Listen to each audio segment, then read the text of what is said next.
আমন্ত্রণ দীপ্ত সংবাদে, সাথে আছি আমি তারান্নুম জুথি। শুরুতেই জানাবো সংবাদ শিরোনাম। ঢাকার সিকেডি হাসপাতালে চাঁদাবাজি ও মব সৃষ্টির অভিযোগ যুবদল নেতার বিরুদ্ধে। কোনো ডকুমেন্ট নাই, আননেসেসারি একটা যাত্রার নামে 5 লক্ষ টাকা ওর কাছে পায়, 10 লক্ষ টাকা এর কাছে পায়, এই ধরনের জিনিসগুলো তো হবে না। কুষ্টিয়ার দৌলতপুরে দরবার শরীফে হামলা ও অগ্নিসংযোগ, এক পীরকে পিটিয়ে হত্যা। রাজধানীর ফুটপাত দখল হওয়ায় মূল সড়কে চলাচল করছে পথচারীরা, ঘটছে দুর্ঘটনা।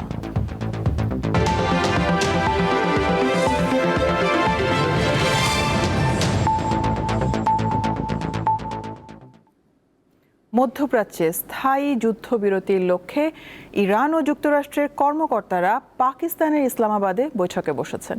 এতে যুক্তরাষ্ট্রের নেতৃত্ব দিচ্ছেন ভাইস প্রেসিডেন্ট জেডি ভ্যান্স, আর ইরানের প্রতিনিধি দলের নেতৃত্বে আছেন পার্লামেন্টের স্পিকার মোহাম্মদ বাঘের গালিবাফ। পাকিস্তানের মধ্যস্থতায় সন্ধ্যায় শুরু হওয়া এই বৈঠক এখন পর্যন্ত ইতিবাচক পরিবেশে হচ্ছে বলে খবর দিয়েছে কাতার ভিত্তিক সংবাদ মাধ্যম আল জাজিরা। মধ্যপ্রাচ্য যুদ্ধের স্থায়ী সমাধান খুঁজতে সরাসরি আলোচনার টেবিলে যুক্তরাষ্ট্র ও ইরান, যার মধ্যস্থতায় রয়েছে পাকিস্তান। শনিবার সন্ধ্যায় ইসলামাবাদের সেরেনা হোটেলে উচ্চ পর্যায়ের বৈঠকে বসেন দুই দেশের প্রতিনিধিরা। 1979 সালে ইরানে ইসলামী বিপ্লবের পর এটি দুই দেশের মধ্যে সর্বোচ্চ পর্যায়ের সরাসরি আলোচনা। যুক্তরাষ্ট্রের প্রতিনিধি দলের নেতৃত্ব দিচ্ছেন ভাইস প্রেসিডেন্ট জেডি ভ্যান্স। তার সঙ্গে রয়েছেন প্রেসিডেন্ট ডোনাল্ড ট্রাম্পের মধ্যপ্রাচ্য বিষয়ক দূত স্টিভ উইটকফ ও জামাতা জেরেড কুশনার। অন্যদিকে ইরানের প্রতিনিধি দলের নেতৃত্বে আছেন দেশের পার্লামেন্টের স্পিকার মোহাম্মদ বাঘের গালিবাফ। সঙ্গে রয়েছেন পররাষ্ট্রমন্ত্রী আব্বাস আরাকচি, সুপ্রিম ন্যাশনাল কাউন্সিলের সেক্রেটারি মোহাম্মদ বাকের জোলকাদর, ডিফেন্স কাউন্সিলের সেক্রেটারি আলী আকবর আহমাদিয়ান, কেন্দ্রীয় ব্যাংকের গভর্নর আব্দুল নাসের হেম্মাতি ও কয়েকজন আইন প্রণেতা। মূল বৈঠক শুরুর আগে পাকিস্তানের প্রধানমন্ত্রী শাহবাজ শরীফের সাথে আলাদাভাবে বৈঠক করেন যুক্তরাষ্ট্র ও ইসরায়েলের প্রতিনিধি দল। দিনের শুরুতে ইরানের কর্মকর্তারা শাহবাজের সঙ্গে আলোচনা করেন। বিকেলে পাকিস্তানের প্রধানমন্ত্রীর সঙ্গে আলোচনায় বসেন যুক্তরাষ্ট্রের প্রতিনিধিরা। দুই দেশের প্রতিনিধিরা শান্তি আলোচনা কিভাবে এগিয়ে নেওয়া যায় তার উপর আলোকপাত করেন। বার্তা সংস্থা রয়টার্স ইরানের এক জ্যেষ্ঠ কর্মকর্তার বরাত দিয়ে জানায়, কাতার ও অন্যান্য বিদেশি ব্যাংকে জব্দ ইরানের সম্পদ ছেড়ে দিতে সম্মত হয়েছে যুক্তরাষ্ট্র, তবে হোয়াইট হাউস বিষয়টি অস্বীকার করেছে। 28 ফেব্রুয়ারি যুক্তরাষ্ট্র ও ইসরায়েল যৌথভাবে ইরানে অতর্কিত হামলা চালালে মধ্যপ্রাচ্যে যুদ্ধ ছড়িয়ে পড়ে। ইসরায়েল ও মধ্যপ্রাচ্যে যুক্তরাষ্ট্রের বিভিন্ন ঘাঁটি লক্ষ্য করে ক্ষেপণাস্ত্র হামলা চালায় তেহরান। এক পর্যায়ে গুরুত্বপূর্ণ জলপথ হরমুজ প্রণালী বন্ধ করে দেয় ইরান। এতে বিশ্বজুড়ে জ্বালানি তেলের বাজার অস্থির হয়ে ওঠে। ইরানপন্থী লেবাননের হিজবুল্লাহ ও ইয়েমেনের হুতিরাও যুদ্ধে জড়িয়ে পড়ে এবং ইসরায়েলে হামলা চালায়। ইসরায়েল হিজবুল্লাহকে লক্ষ্য করে লেবাননে ব্যাপক হামলা চালায়, এতে বহু মানুষের প্রাণহানি ঘটে। ইরান অবশ্য শান্তি আলোচনার জন্য লেবাননে হামলা বন্ধে গুরুত্ব আরোপ করে। 5 সপ্তাহের বেশি সময় ধরে চলা এই যুদ্ধে 3000-এর বেশি মানুষ নিহত হয়েছে। এর মধ্যে ইরান ও লেবাননে বেশিরভাগ প্রাণহানি ঘটে। এই অবস্থায় যুক্তরাষ্ট্র ও ইরান 8 এপ্রিল 2 সপ্তাহের যুদ্ধবিরতি ঘোষণা করে। এরই ধারাবাহিকতায় স্থায়ী যুদ্ধবিরতির জন্য ইসলামাবাদে আলোচনায় বসে ইরান ও যুক্তরাষ্ট্র। আশরাফ শুভ, দীপ্ত, বার্তাকক্ষ। রাজধানীর শ্যামলীতে দেশের নামকরা কিডনি বিশেষজ্ঞ অধ্যাপক ডাক্তার কামরুল ইসলামের সিকেডি হাসপাতালে চাঁদাবাজির অভিযোগ উঠেছে। যুবদলের সাবেক নেতা মঈনুদ্দিন দলবল নিয়ে এই কাজ করছেন বলে অভিযোগ করেন ওই চিকিৎসক। হাসপাতালটির ভেতরে বাইরে মঈন মব সৃষ্টি করেছেন বলেও অভিযোগ রয়েছে। নিজের সারা জীবনের উপার্জিত অর্থ আর শ্রমে গড়ে তুলেছেন স্বল্পমূল্যে কিডনি প্রতিস্থাপনের বাতিঘর সিকেডি হাসপাতাল। তিনি অধ্যাপক ডাক্তার কামরুল ইসলাম। তার কাছে চিকিৎসা নেওয়া অনেকে বলেছেন, এই চিকিৎসকের কাছে টাকার চেয়ে রোগীর জীবনের মূল্য অনেক বেশি। স্বাধীনতা পদক প্রাপ্ত ডাক্তার কামরুল ইসলাম ও তার দল এখন পর্যন্ত 2000-এরও বেশি কিডনি সফলভাবে প্রতিস্থাপন করেছেন। তার প্রতিষ্ঠানে এবার হানা দিল চাঁদাবাজ চক্র। অভিযোগ উঠেছে শুক্রবার রাতে রাজধানীর শ্যামলীতে অবস্থিত সিকেডি হাসপাতালে দলবল নিয়ে সাবেক যুবদল নেতা মঈনুদ্দিন চড়াও হন। দাবি করেন বড় অঙ্কের চাঁদা। অভিযোগ রয়েছে জুলাই গণ অভ্যুত্থানের পর থেকে নানাভাবে ভয়ভীতি প্রদর্শনের মাধ্যমে হাসপাতালটি থেকে চাঁদা দাবি করে আসছেন মঈন। ডাক্তার কামরুল ইসলামকে আওয়ামী লীগ ট্যাগ দিয়ে হাসপাতালের সামনে মব তৈরির অভিযোগ রয়েছে তার বিরুদ্ধে। ডিমের ব্যবসাটা নিছে আমি জানিও না, প্রায় 1.5 বছর আগে উনি 1000 ডিম 9500 টাকা দিচ্ছে, আমি জানি না। রিসেন্টলি সে চালও নিছে, একটা চালের দাম 66 টাকা করে, সেটা সাপ্লাই দিচ্ছে 77 টাকা করে 1 কেজি চালে। 400 প্রায় 500 লোকের খাবার রান্না হচ্ছে, এত পরিমাণ চাল লাগে। তখন আমি বাজারে গিয়ে দেখি যে এত দামের বেশি ভ্যারিয়েশন। তখন আমি বললাম যে না, কেউ কিনতে পারবে না, আমি নিজে যাই বাজারে কিনবো। এটাতে সে রাগ। এখন কে ইনফরমেশন স্যারকে দিল, স্যার এটা কেন বন্ধ করলো, তাকে জিম্মি করো, তাকে আটকাও, তাকে এই করো, ভয় ভীতি দেখান, এই হচ্ছে এর ব্যাকগ্রাউন্ড। কোনো ডকুমেন্ট নাই, আননেসেসারি একটা যাত্রার নামে 5 লক্ষ টাকা ওর কাছে পায়, 10 লক্ষ টাকা এর কাছে পায়, এই ধরনের জিনিস বললে তো হবে না। তিনি বলেন, চাঁদাবাজির ঘটনা আইন শৃঙ্খলা রক্ষাকারী বাহিনীকে জানালেও কোনো ব্যবস্থা নেওয়া হয়নি। গত 29/3/2026 তারিখেও উনি এই হাসপাতালে এসে এক কর্মচারীকে হুমকি প্রদান ও উত্তেজনাপূর্ণ পরিবেশ তৈরি করে। এর প্রেক্ষিতে আমি 30 তারিখে শেরেবাংলা নগর থানায় জিডি করা হলে, যার নাম্বার 2266। চাঁদাবাজির সংবাদ শুনে মধ্যরাতে হাসপাতালে ছুটে আসেন যুবদলের কেন্দ্রীয় নেতারা। ডাক্তার কামরুল ইসলামের পাশে বসে আশ্বাস দিলেন সব রকমের সহযোগিতার। বলেন, অভিযুক্ত মঈনুদ্দিন নিজেকে শেরেবাংলা নগর থানার যুবদলের সাবেক সাংগঠনিক সম্পাদক পরিচয় দিলেও যুবদলের সাথে তার কোনো সম্পর্ক নেই। এরকম অনেক অভিযোগ আমরা 5 আগস্টের পর থেকে পেয়েছি, যেখানে দেখেছি কমপক্ষে 80% ঘটনা হচ্ছে এরকমের, যে সংগঠনের নাম ভাঙাচ্ছে, বাট আমাদের সংগঠনে তারা কেউ না। এই ক্ষেত্রে আমরা আইন প্রয়োগকারী সংস্থার ঊর্ধ্বতন কর্তৃপক্ষের সাথে কথা বলেছি, তারাও ইতিমধ্যে মাঠে নেমেছে। এই ঘটনায় মামলার প্রক্রিয়া চলছে বলে জানান শেরেবাংলা নগর থানার ভারপ্রাপ্ত কর্মকর্তা। মানবিক কাজের পথে এমন বাধা সৃষ্টি হলে দেশের চিকিৎসা ব্যবস্থা হুমকির মুখে পড়বে, এমনটাই মনে করছেন সচেতন মহল। তবে এখন দেখার বিষয় প্রশাসন এই চাঁদাবাজ চক্রের বিরুদ্ধে কতটা কঠোর ব্যবস্থা নেয়। হেদায়েতুল্লাহ সীমান্ত, দীপ্ত সংবাদ, ঢাকা। এদিকে দেশ জুড়ে চাঁদাবাজদের তালিকা তৈরি করা হচ্ছে বলে জানিয়েছে র্যাব। দুপুরে রাজধানীর কারওয়ান বাজারে সংবাদ সম্মেলনে মিডিয়া উইংয়ের পরিচালক MZM ইন্তেখাব চৌধুরী জানান, তালিকা প্রস্তুত শেষে সব অপরাধীর বিরুদ্ধে আইনগত ব্যবস্থা নেওয়া হবে। স্বরাষ্ট্র মন্ত্রণালয়ের নির্দেশে চাঁদাবাজদের একটি তালিকা তৈরির কাজ শুরু হয়েছে বলে জানান তিনি।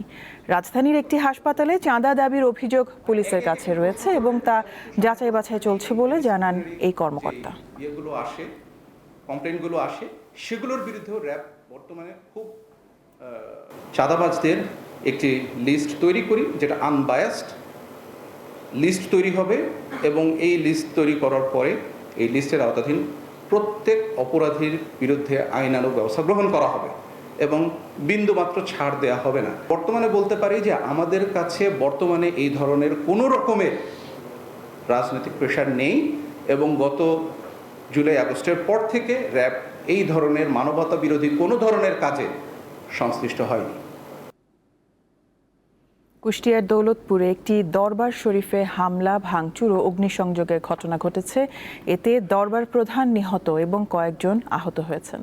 দুপুরে উপজেলার ফিলিপনগর ইউনিয়ন দারোগার মোড় এলাকায় শামীম বাবার দরবার শরীফে এ ঘটনা ঘটে। স্থানীয়রা জানান, সকাল থেকেই সামাজিক যোগাযোগ মাধ্যমে একটি ভিডিও ছড়িয়ে পড়ার পর এলাকায় উত্তেজনা সৃষ্টি হয়। এক পর্যায়ে বিক্ষুব্ধ জনতা দরবারে হামলা চালিয়ে ভাঙচুর ও অগ্নিসংযোগ করে।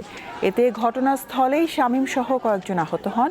আহতদের উদ্ধার করে দৌলতপুর উপজেলা স্বাস্থ্য কমপ্লেক্সে নেওয়া হলে চিকিৎসকরা শামীমকে মৃত ঘোষণা করেন। ঘটনাস্থলে আইনশৃঙ্খলা রক্ষাকারী বাহিনীর সদস্যদের মোতায়েন করা হয়েছে।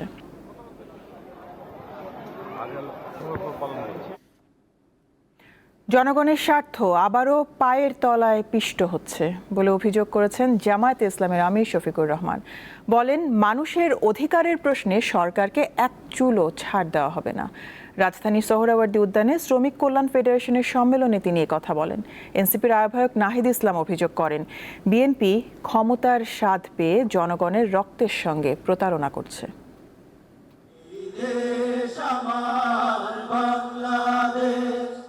রাজধানীর ঐতিহাসিক সোহরাওয়ার্দী উদ্যানে শনিবার ত্রিবার্ষিক সম্মেলনের আয়োজন করে বাংলাদেশ জামায়াতে ইসলামীর অঙ্গ সংগঠন বাংলাদেশ শ্রমিক কল্যাণ ফেডারেশন। এতে সংগঠনটি সারা দেশে নেতাকর্মীরা অংশ নেন। শ্রমিকের অধিকার। জামায়াতের কেন্দ্রীয় নেতাদের পাশাপাশি অন্য কয়েকটি দলের শীর্ষ নেতারাও সম্মেলনে বক্তব্য রাখেন। তারা দাবি করেন বর্তমান সরকার ভুল পথে অগ্রসর হচ্ছে। কথায় বলে যে যায় লঙ্কায় সেই হয় রাবণ। আজকে রাবণ হয়ে গিয়েছে, ক্ষমতার স্বার্থে জনগণের রক্তের কথা ভুলে গিয়েছে বর্তমান বিএনপির সরকার। এই ওয়াদা ভঙ্গের পরিণতি তাদেরকে অচিরেই ভোগ করতে হবে। শ্রমিক আন্দোলনকে, ট্রেড ইউনিয়নকে ক্ষমতায় যাবার সিঁড়ি বানিয়ে কেউ প্রধানমন্ত্রী হয়েছে, কেউ মন্ত্রী হয়েছে, শ্রমিকদের ভাগ্যের বদল হয়নি। কথাবার্তা পরিষ্কার, যদি না হয় সংসদে, সমাধান হবে রাজপথে। প্রধান অতিথির বক্তব্যে জামায়াত ইসলামের আমির বলেন, শ্রমিকরা কোনো সরকারের আমলই ন্যায্য অধিকার পায়নি, তাদের অধিকার নিশ্চিত করতে হবে। জনগণের অধিকার আবার পায়ের তলায় পিষ্ট করার পায়তারা শুরু হয়েছে। অধিকারের ব্যাপারে আমরা সরকার কিংবা যে কোনো কর্তৃপক্ষকে ইনশাআল্লাহ চুল পরিমাণ ছাড় দেব না। পরে আগামী 3 বছরের জন্য শ্রমিক কল্যাণ ফেডারেশনের নতুন কমিটি ঘোষণা করা হয়। এতে সভাপতি আতিকুর রহমান ও সাধারণ সম্পাদক নির্বাচিত হন লস্কর মোহাম্মদ তসলিম। নির্বাচিত করা হয়েছে আল্লাহ রাব্বুল আলামিনকে। নূর আলম, দীপ্ত সংবাদ, ঢাকা। রাজধানীর ফুটপাতে হকারদের রাজত্ব। হাঁটার জায়গা না থাকায় বাধ্য হয়ে মূল রাস্তায় চলাচল করছে মানুষ, ফলে মাঝে মধ্যেই ঘটছে দুর্ঘটনা। পরিসংখ্যান বলছে ঢাকায় সড়ক দুর্ঘটনায় প্রাণ হারানো অর্ধেকের বেশি মানুষ পথচারী। ফুটপাত দখলের নেপথ্যে থাকা প্রভাবশালী চক্রের দৌরাত্ম্য আর অব্যবস্থাপনা নিয়ে ধারাবাহিক প্রতিবেদনের আজ দ্বিতীয় ও শেষ পর্ব। রাজধানীর ব্যস্ততম সড়কগুলোতে এখন মানুষের জায়গা নিচ্ছে হকারদের ডালা, চৌকি আর চায়ের দোকান। ফুটপাত দখল হয়ে যাওয়ায় পথচারীরা বাধ্য হয়ে হাঁটছেন মূল রাস্তায়, এতে বাড়ছে দুর্ঘটনা। Bloomberg Philanthropies Initiative for Global Road Safety নামের একটি আন্তর্জাতিক সংস্থা ও ডিএমপির তথ্যমতে গত 2 বছরে রাজধানীর সড়কে মৃত্যুর 65% পথচারী। ভয়াবহ এই সংখ্যার মূল কারণ নিরাপদ ফুটপাত না থাকা। হকারদের দখলে থাকা ফুটপাত উদ্ধারে প্রশাসন মাঝে মাঝে অভিযান চালালেও অদৃশ্য শক্তির ইশারায় আবারও ফিরে আসে হকাররা। অভিযান করার পরে আবার বিকালবেলা দোকান বসতেছে, আপনারা এই প্রচার করতেছেন, ঠিক আছে, সব জায়গায় নেতৃত্ব আছে। আপনারা তো জানেন যে ঢাকা শহরে প্রত্যেকটা স্থানীয় 1 নাম্বার 2 নাম্বার 10 নাম্বার এটা মিলে বড় বড় ক্যাডার বাহিনী আছে, সবাই আছে, আর না থাকলে তো এগুলো চলবে না। তো এটা তো কার্যকর হয় না, যে কোনো রফাতফাতি হয়। অঞ্চল ভেদে দৈনিক নির্দিষ্ট অঙ্কের বিনিময়ে হকারদের চৌকি ভাড়া দেয় একটি চক্র। তবে ক্যামেরার সামনে হকাররা কেউ তা স্বীকার করেন না। না ওইগুলা কোনো কিছু নেই, ওইগুলা কোনো টাকা পয়সা দিতে হয় না। ফুটপাত হকার মুক্ত করতে উচ্ছেদ অভিযান চালাচ্ছে সরকার, তবে চক্রটি আবার ফিরিয়ে আনছে হকারদের। এই চক্রের বিরুদ্ধে সরকারের অবস্থান কঠোর। আইনানুগ ব্যবস্থা হবে। কেউ যদি এটা করে থাকে, কেউ তো আর স্বীকার করছে না।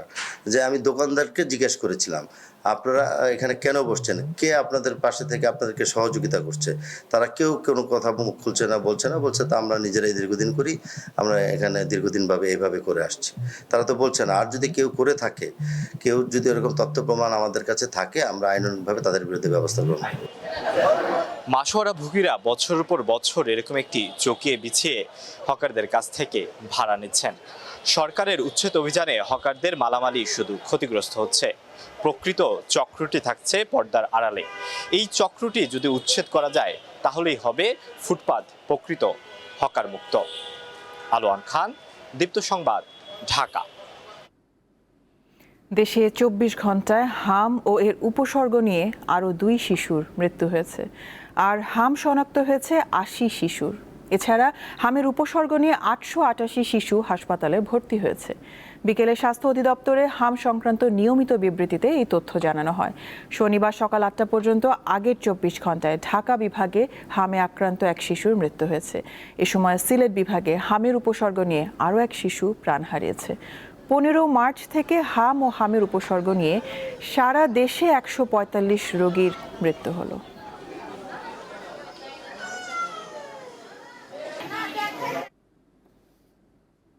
সংসদে সংরক্ষিত নারী আসনে বিএনপির মনোনয়ন ফর্ম বিক্রি চলছে। নয়াপল্টনের কার্যালয়ে আজও শিক্ষক, আইনজীবী, শিল্পী ও ছাত্র দলের সাবেক নেত্রীরা মনোনয়ন ফর্ম কিনেছেন। আগামীকাল পর্যন্ত ফর্ম ওঠানো ও জমা দেওয়া যাবে। এখন পর্যন্ত 1025টি ফর্ম বিক্রি হয়েছে। বিএনপির নয়াপল্টনের কেন্দ্রীয় কার্যালয়ে শনিবার সকাল 10টা থেকে দ্বিতীয় দিনের মতো সংসদের সংরক্ষিত নারী আসনের মনোনয়ন ফর্ম বিক্রি শুরু হয়। এই কার্যক্রমও চলে সন্ধ্যা 6টা পর্যন্ত।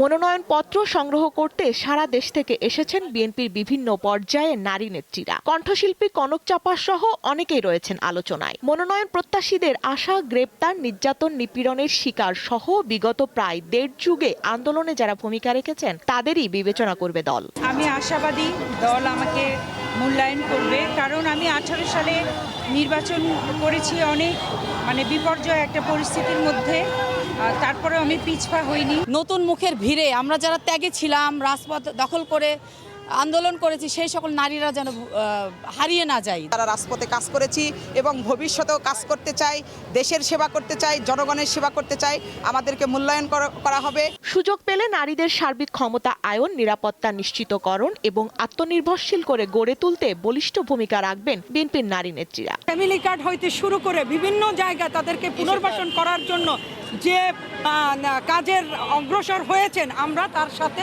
একত্রিত হয়ে আগামী দিনে কাজ করতে চাই তার সাথে। নারীরা যেন কোথায় অবহেলিত না হয়, ওনাদের প্রাপ্য অধিকার যেন ওরা ফিরে পায়। শিক্ষা থেকে শুরু করে মহিলাদের সকল রকম যত রকম পিছিয়ে ছিল, পিছিয়ে পড়া দিনগুলি, স্বাস্থ্য খাত থেকে শুরু করে সকল কিছু আমি এগিয়ে নিয়ে যাব। দলের সিনিয়র যুগ্ম মহাসচিব রুহুল কবির রিজভী বলেন, যোগ্য ও ত্যাগী নেতাকর্মীরাই মনোনয়ন পাবেন। দলের আন্দোলন সংগ্রামে যাদের ভূমিকা রয়েছে এবং যাদের দক্ষতা রয়েছে পার্লামেন্টে কথা বলার, তাদেরকেই নিশ্চয়ই দল বাছাই করবে বলে আমার দৃঢ় বিশ্বাস। জাতীয় সংসদের 50টি সংরক্ষিত নারী আসনের মধ্যে বিএনপির জোট 36 আসন, জামায়াত জোট 13টি এবং স্বতন্ত্র প্রার্থীরা 1টি আসন পাবে। তস্তিকা সিংহ, দীপ্ত সংবাদ, ঢাকা। শিক্ষামন্ত্রী আনম এহসানুল হক মিলন বলেছেন, প্রশ্নপত্র ফাঁস হলে ব্যবস্থা নেওয়া হবে। দুপুরে রাজশাহী মেডিকেল কলেজ অডিটোরিয়ামে এসএসসি ও সমমান পরীক্ষা 2026 উপলক্ষে রাজশাহী শিক্ষা বোর্ড এবং রাজশাহী অঞ্চলের মাদ্রাসা শিক্ষা বোর্ড ও কারিগরি শিক্ষা বোর্ডের কেন্দ্র সচিবদের সাথে মতবিনিময় করেন তিনি। এ সময় মন্ত্রী বলেন, বিদ্যালয়গুলোতে সিসিটিভি ক্যামেরা বসবে, শিক্ষকরা ঠিকমতো ক্লাস নেন কিনা তা পর্যবেক্ষণ করা হবে।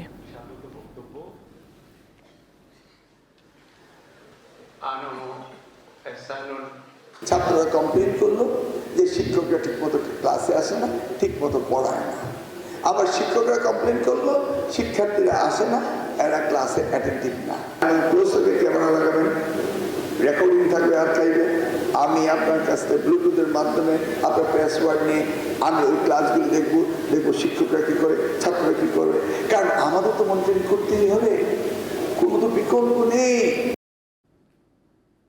নানা সমস্যায় জর্জরিত ঠাকুরগাঁওয়ে 250 শয্যা জেনারেল হাসপাতাল, আইসিইউ ও কিডনি ডায়ালাইসিস ব্যবস্থা সহ নেই তেমন কোনো সুযোগ সুবিধা।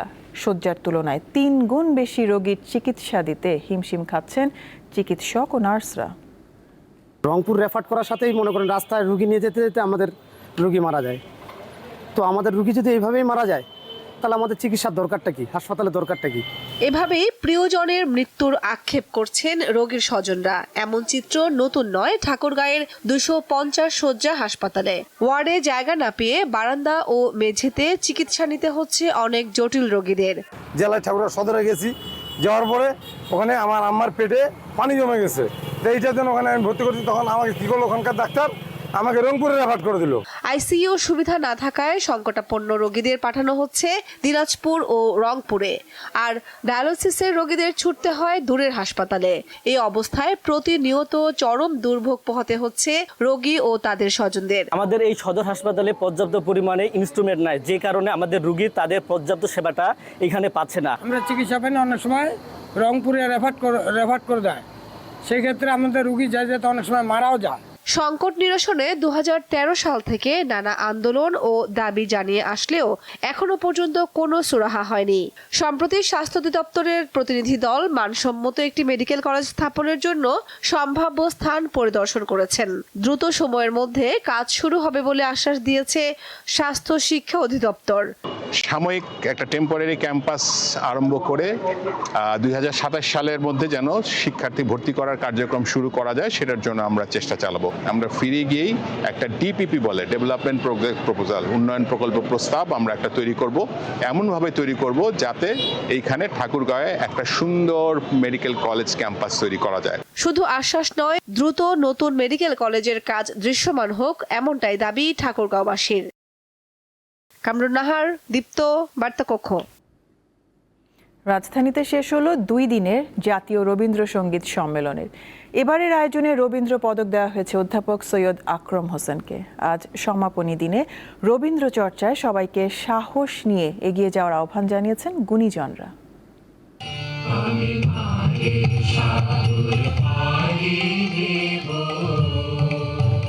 আমি মারের সাগর পাড়ি দেব ভীষণ ঝড়ের বায়ে, আমার ভয় ভাঙা এই নায়ে। রবীন্দ্রনাথের বিখ্যাত এই গানের তালে তালে শনিবার বিকেলে শিল্পকলা একাডেমিতে রবীন্দ্রসঙ্গীত সম্মিলন পরিষদের 44তম বার্ষিক অধিবেশনের সমাপনী আয়োজনের সূচনা হয়। রবীন্দ্র পদক প্রদান করবে। এ সময় রবীন্দ্রসঙ্গীতে অবদানের জন্য সম্মাননা জানিয়ে পদক দেওয়া হয় সৈয়দ আকরম হোসেনকে। এরপর দেশের বিভিন্ন অঞ্চল থেকে প্রতিযোগিতায় অংশ নেওয়া বিজয়ীদের হাতে পুরস্কার তুলে দেওয়া হয়। সকল প্রতিকূলতার মধ্যেও রবীন্দ্র তথা সংস্কৃতি চর্চার প্রতি জোর দেন গুণীজনরা। কুপ্রবৃত্তি, হিংসা, বিদ্বেষ সবকিছু থেকে মুক্ত হতে হবে, আর এ থেকে মুক্ত হতে হলেই সংস্কৃতি মনা হতে হবে।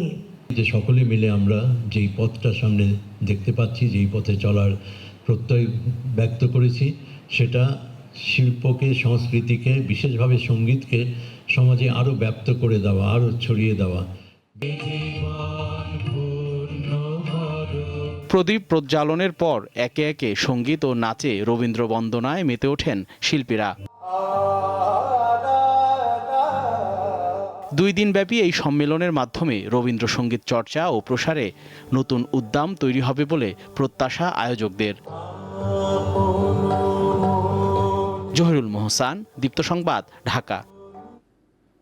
নিউজিল্যান্ডের বিপক্ষে ওয়ানডে সিরিজের প্রথম 2 ম্যাচের জন্য 15 সদস্যের দল ঘোষণা করেছে বিসিবি। এতে আছেন মিরাজের নেতৃত্বে পাকিস্তানের বিপক্ষে সিরিজ জেতা দলের সব সদস্য। এই অবস্থায় পাকিস্তান সুপার লিগ পিএসএল থেকে ফিরতে হচ্ছে তানজিদ, মুস্তাফিজ, নাহিদ, রিশাদ ও শরীফুলকে। 17 এপ্রিল মিরপুর শেরেবাংলা স্টেডিয়ামে শুরু হচ্ছে নিউজিল্যান্ডের বিপক্ষে বাংলাদেশের ওয়ানডে সিরিজ। একই মাঠে 20 এপ্রিল দ্বিতীয় ওয়ানডে ম্যাচ দুটির জন্য শনিবার দল ঘোষণা করেছে হাবিবুল বাশারের নেতৃত্বে হাসিবুল ইসলাম শান্ত, নাইম ইসলাম ও নাদিফ চৌধুরীর নতুন নির্বাচক প্যানেল। নেই কোনো চমক। বেসিক্যালি আমরা গতবারের যে টিমটা ছিল, গত যে স্কোয়াডটা ছিল পাকিস্তানের সাথে সিরিজটায়, আমরা সেম স্কোয়াড রেখে দিয়েছি, আমরা চেঞ্জ করি নেই। ওয়ার্ল্ড কাপের আগে কোনো পরীক্ষা নিরীক্ষার মধ্যে যাবো না, এটা আমাদের সিলেকশন কমিটির একটা আমাদের মধ্যে যেইটা আলাপটা হয়েছে। দেখুন, বাংলাদেশ টিম যখন খেলবে আমাদের ফার্স্ট প্রায়োরিটি থাকে কিন্তু ম্যাচটা জেতা।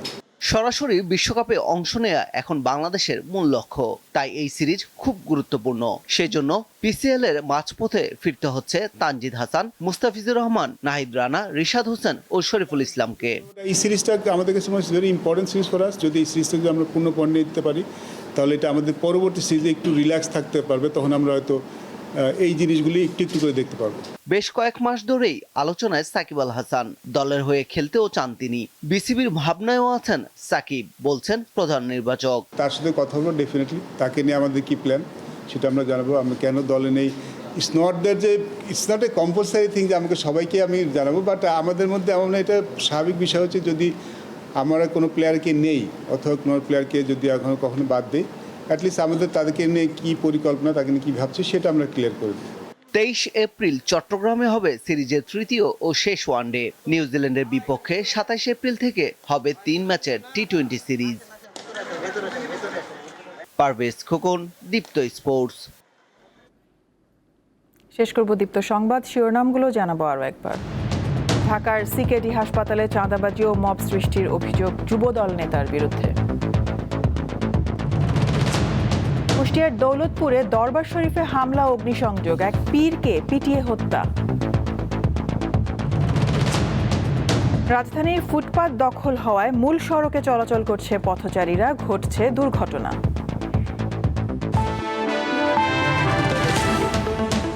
এ ছিল এখনকার মতন। আমি তারান্নুম জুথি বিদায় নিচ্ছি। দর্শক, আরও তথ্য বিনোদনের সংবাদ জানতে যুক্ত থাকুন দীপ্ত টিভি ডিজিটাল প্ল্যাটফর্মগুলোতে। এতক্ষণ সাথে থাকার জন্য ধন্যবাদ সবাইকে।